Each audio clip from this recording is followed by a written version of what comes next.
प्रिय विद्यार्थियों, YouTube channel में आपका स्वागत। मैं हूं Noora Ram, associate professor and office sitting principal, government college Abur. अब हम ई कंटेंट थर्मोडायनेमिक्स की श्रृंखला शुरू करने जा रहे हैं। इसमें अपन ऊष्मागतिकी के जो हमारे बीएससी सेकेंड ईयर या कहीं बीएससी फर्स्ट ईयर में है सिलेबस में, और कंपटीशन एग्जामों में ये जो थर्मोडायनेमिक्स में इसका बहुत अधिक इम्पोर्टेंट रोल होता है। तो आप उसको अपने यहाँ से स्टार्ट कर रहे हैं। इस पहले थर्मोडायनेमिक्स के इस यूट्यूब वीडियो में देखिए कि पहले अपन कहेंगे कि थर्मोडायनेमिक्स होती क्या है, ऊष्मागतिकी किसे कहते हैं। तो अपन कहेंगे कि भौतिक शास्त्र की वह शाखा जिसमें किसी भी निकाय के स्थूल गुणों का अध्ययन किया जाता है। मैक्रोस्कोपिक प्रॉपर्टी का अध्ययन किया जाता है। स्थूल गुण का मतलब जहाँ कणों की संख्या बहुत अधिक होगी, विशालतम, स्थूल का मतलब विशाल से होता है, सूक्ष्म का अपोजिट होता है स्थूल, माइक्रो का मैक्रो। तो इसमें देखिए कि निकाय के स्थूल गुणों का अध्ययन किया जाएगा। Macroscopic property of A system का अध्ययन किया जाता है। अब देखिए आप, ऊष्मागतिकी जैसे नाम से विदित है, ऊष्मा और गति। ऊष्मा क्या करती है? गति करती है। या ऊष्मा जो एक स्थान से दूसरे स्थान पर पहुँचती है। कैसे? जैसे अपन कहते हैं कि वायु जो होती है वो उच्च दाब से निम्न दाब की ओर बहती है। विद्युत धारा जो होती है वो उच्च विभव से निम्न विभव की ओर बहती है।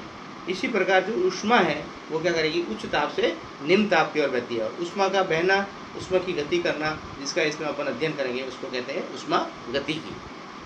तो ऊष्मा गतिकी में क्या होगा कि इसमें आपका जो है ऊष्मा, जो एक प्रकार की ऊर्जा होती है, वो उच्च ताप से निम्न ताप की ओर वस्तु की ओर बहती है। और कब तक बहती है? जब तक कि दोनों का तापक्रम समान हो जाए।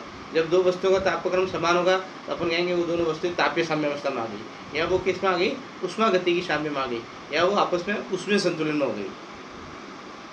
तो अब देखिए अपन ऊष्मागतिकी के जो नियम है उसमें ऊष्मागतिकी का एक शून्य नियम है।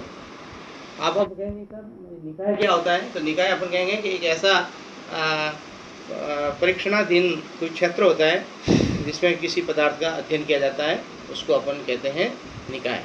तो पूरा ब्रह्मांड में जिस चीज़ को अपन लेते हैं वो चीज़ तो हो गई निकाय, और जो शेष जो भाग बचा होता है वो उसका क्या होता है? परिवेश होता है, सराउंडिंग होता है। तो अब देखिए कि ताप क्या होता है? What is temperature? टेम्परेचर अपन कहेंगे कि टेम्परेचर ये बताता है कि एक वस्तु दूसरी वस्तु के साथ उसमें संतुलन में है या नहीं।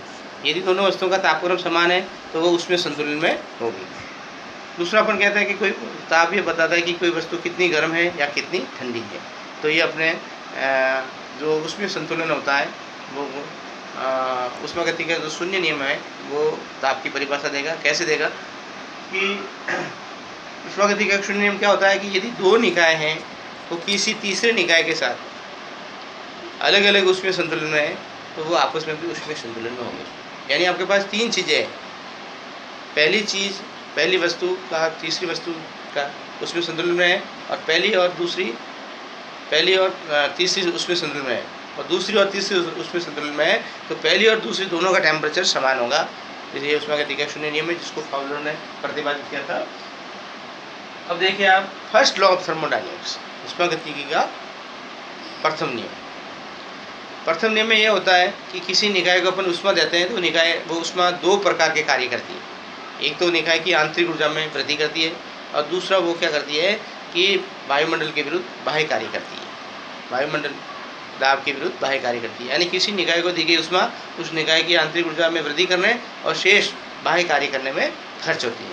यानी अपन कहेंगे दी गई ऊष्मा डेल्टा क्यू है, आंतरिक ऊर्जा में वृद्धि डी यू है, और क्या क्या कार्य डेल्टा डब्ल्यू है। तो अपन क्या लिखेंगे?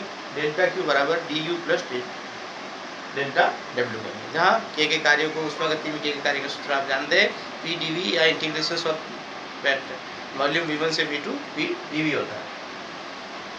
ये ऊर्जा संरक्षण के सिद्धांत पर आधारित होता है, यानी एनर्जी कंजर्वेशन के नियम पर आधारित होता है। जितनी आप ऊष्मा देंगे उतना क्या होगा? आंतरिक ऊर्जा में वृद्धि और कार्य होगा। इसमें जो फॉर्मूला है उसके अंदर तीनों जो राशियाँ हैं वो एक ही मात्रा की, या तो जूल हो या कैलोरी हो, उसके अंदर ही क्या होनी चाहिए? माफी जानी चाहिए। सेकेंड लॉ ऑफ थर्मोडायनेमिक्स, ऊष्मागतिकी का द्वितीय नियम। इसमें अलग अलग फिजिसिस्ट, भौतिकविदों ने अलग अलग परिभाषा दी। जिसमें केल्विन प्लैंक ने क्या दिया कि अपन इस प्रकार का हीट इंजन या उष्मा इंजन नहीं बना सकते जो लगातार कार्य करते हुए ये स्रोत से प्राप्त उष्मा को पूर्ण रूप से कार्य में बदल दे और उसमें कार्यकारी पदार्थ अप्रभावित रहे। तो ऐसा इंजन नहीं बना सकते जो लगातार उष्मा को कार्य में बदल सकते हैं, या मैकेनिक या यांत्रिक उष्मा को पूर्ण रूप से यांत्रिक कार्य में बदलना संभव नहीं होता है, उसका कुछ भाग व्यर्थ जाता ही जाता है। क्लासेस कहते हैं कि उष्मा होती है वो स्वतः निम्न ताप की वस्तु से उच्च ताप की वस्तु को प्रभावित नहीं हो सकती। उष्मा हमेशा क्या करती है, उच्च ताप से निम्न ताप की ओर बहती है। यदि उसे निम्न ताप से उच्च ताप पर प्रभावित करना है, बहना है, तो उसके लिए विरुद्ध अपन को क्या करना पड़ेगा, कोई बाह्य कार्य करके ही अपन संपन्न करा सकते हैं। केल्विन कहते हैं कि किसी वस्तु को जो वातावरण का तापक्रम है उस तापक्रम से और अधिक ठंडा करके, किसी वस्तु को और अधिक ठंडा करके कार्य की प्राप्ति संभव नहीं है। फिर अपन एंट्रोपी के पदों में कहना चाहेंगे, अपन एंट्रोपी को इसमें विस्तार से पढ़ेंगे। ये है कि भी विश्व में प्रत्येक भौतिक व रासायनिक क्रिया होती रहती है, इस प्रकार होती रहती है कि एंट्रोपी में हमेशा वृद्धि होती है, यानी कुल एंट्रोपी सदैव धनात्मक होती है। यदि अपन कहेंगे कि T आपका परम ताप है और यहाँ पर निकाय या वस्तु द्वारा उत्क्रमणीय ढंग से ग्रहण की गई उसमें dQ है, तो एंट्रोपी में वृद्धि होगी Ts बराबर dQ बटा। अब आते हैं उष्मागतिकी का तृतीय नियम, थर्ड लॉज ऑफ थर्मोडायनेमिक्स। इसमें अपन इसको कहेंगे इंग्लिश में the entropy of a perfect crystal at 0 degree kelvin, ऐसे 0 केल्विन, इसको कहते हैं absolute zero temperature in kelvin is 0। किसी आदर्श क्रिस्टलीय पदार्थ की परम शून्य ताप पर जो एंट्रोपी होती है वो शून्य होती है। ये अपना इसका तीसरा नियम है। अब आप देखिए, थोड़ा सा अपन वापस इसको रिवाइज करते हैं। इसमें देखिए, जैसे अपन कहते हैं वायु का प्रभाव उच्च दाब से निम्न दाब की होता है, तो उष्मा का प्रभाव क्या होता है, उच्च दाब से निम्न ताप की। दो निकाय का ताप समान हो तो उसमें उष्मा का प्रभाव नहीं होगा, इस स्थिति को अपन कहते हैं उष्मीय संतुलन या ताप की समस्या। ताप की परिभाषा में अपन ये है कि ताप ही दर्शाता है कि कोई वस्तु कितनी गर्म है या ठंडी है, और किसी वस्तु का ताप ये दर्शाता है कि वो अपने पास की वस्तु के साथ उष्मीय संतुलन में है या नहीं। ताप को अपन तापमापी थर्मामीटर से नापते हैं, जैसे आप छोटी कक्षा में पढ़ चुकते हैं। सेल्सियस पैमाना होता है, फारेनहाइट होता है, रीमर होता है, और अपन इस सेल्सियस को केल्विन में बदलते हैं तो 273 जोड़ते हैं। इसमें संबंध क्या होता है, C/5 = F-32/9 = R/4। C Celsius है, F फारेनहाइट है, R रीमर है, और अपन सेल्सियस को फ्रॉम केल्विन पैमाने में जोड़ देंगे तो 273 जोड़ देते हैं। निकाय हैं वो किसी तीसरे निकाय के साथ उष्मीय संतुलन में है तो वो आपस में भी उष्मीय संतुलन में।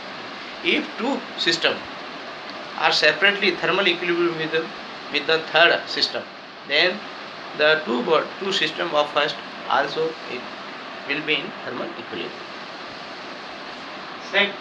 Second जो लॉज है वो केल्विन प्लैंक केल्विन के अनुसार फर्स्ट लॉ नियम है, वो कहते हैं कि when heat is given to a system then it works two types of work done. One is to increase its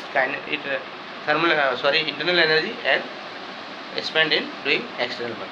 यानी the energy यदि heat given to a system is equal to the sum of increase in the internal energy and external work done. It is based on energy conservation law. Second law देखिए, kelvin Planck की परिभाषा के अनुसार अपने कहेंगे, अपन पढ़ेंगे इसको detail में, कार्नोट इंजन। उसमें कहेंगे कि ऐसा इंजन बनाना संभव नहीं होता है जो एक वस्तु से प्राप्त ऊष्मा को पूर्ण रूप से कार्य में बदल दे और कार्यकारी पदार्थ अप्रभावित हो। आगे देखिए, एंट्रोपी के पदों में कहेंगे कि विश्व में प्रत्येक भौतिक में रासायनिक क्रिया इस प्रकार होती है कि कुल एंट्रोपी में सदैव वृद्धि होती है, और ये बराबर dQ/T। उष्मागतिकी का जो तृतीय नियम है, इसे में कहेंगे कि किसी आदर्श क्रिस्टल पदार्थ की परम शून्य ताप पर एंट्रोपी शून्य होती है। The entropy of a perfect crystal at 0 Kelvin is always 0। अपन इसको और आगे डिटेल में पढ़ेंगे। इस प्रकार उष्मागतिकी के कितने 4 नियम हो गए हैं, इसलिए अपन इसको वापस रिपीट करके आगे इस श्रृंखला को आगे बढ़ाएंगे। धन्यवाद।